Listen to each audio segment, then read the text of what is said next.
Sometimes your to-do list just feels absolutely oppressive, right? You don't want to look at it. You don't want to open it. The more that's on there, the less you want to look at it, the less you want to open it. It's a good thing for you to have because, you don't want to store all that stuff up here, but you're feeling a lot of resistance, right? That to-do list, it is just staring you in the face, or maybe you're staring it in the face and you are just stuck. You're in analysis paralysis, you're not doing any of it, and that's if you have opened it in the first place, right? Now, I want to share with you a strategy that I came upon recently. And that was actually during my kid, well, I guess not that recently, because it was during my kids' winter break, over December. I came across this strategy because I was taking a few weeks off. And generally, when I am taking time off, I want to have as little as possible on my personal to-do list because, I mean, the last thing that we want is to feel as though we need a vacation from our vacation, right? I want my vacations to be actual downtime and time off and doing things that I want to do, not just getting through my personal to-do list, right? And so usually I try to really limit that. But I was taking a few weeks off. And at the same time, I knew that there was some stuff in my house that I needed to take care of or that I really wanted to.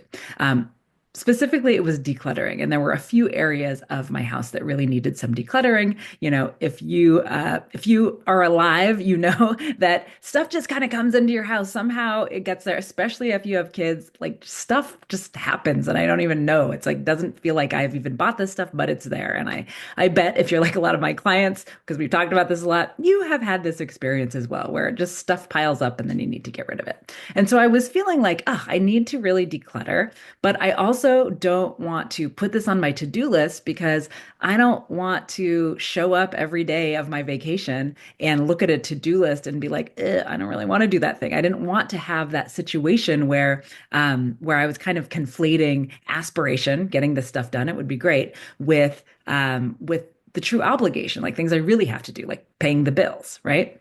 And so I was thinking, how could I structure this? What could I do that might allow me to get this stuff done, but to do it with a lot less pressure so that I don't feel like I'm failing if I don't do it. And what I found was really interesting with the strategy that I'm going to tell you about in a second, which was that once I started using this strategy, I found that the resistance to doing the thing kind of dissipated. And I actually wanted to do it on more occasions than not. I feel like this would have been really, really different if I had told myself I had to do the thing. So, what is this thing? What is this magic strategy? It's literally changing one word.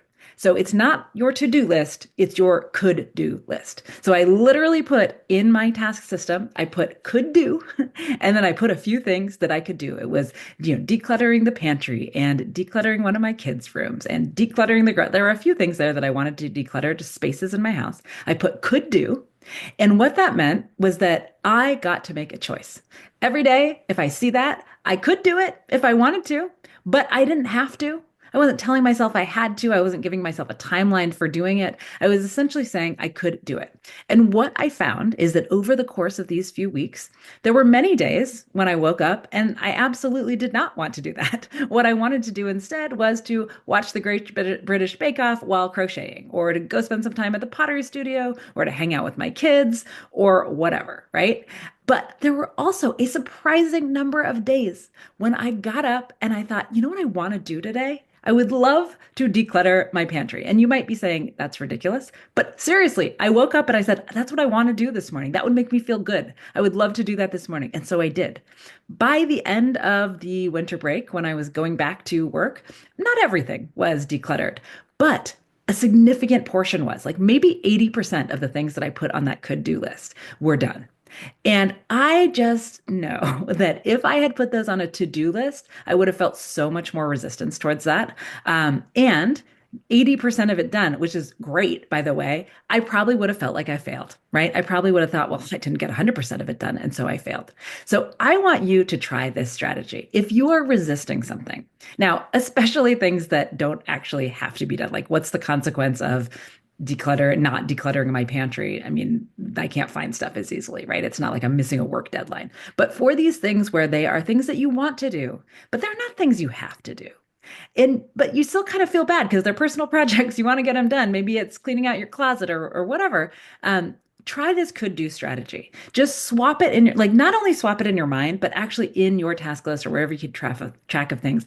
Write down could do, not to do, and see what happens. See if you feel, just like I did, that a lot of this resistance towards it just starts to melt away. And you actually start feeling like you want to get the thing done instead of like you have to get the thing done. The bonus of this is let's just say I hadn't wanted to do it at all during that period of time. That would have been fine, right? I wouldn't have failed at anything because I didn't set myself up for failure. And I think this is where the mental trickery comes in. Like a lot of the stuff that we're doing, trying to get ourselves to do the stuff we want to do, it's mental trickery. And we have power, we have agency, and words matter. Now, if you like this video, like it so that I know that you liked it and you want more content like just like this.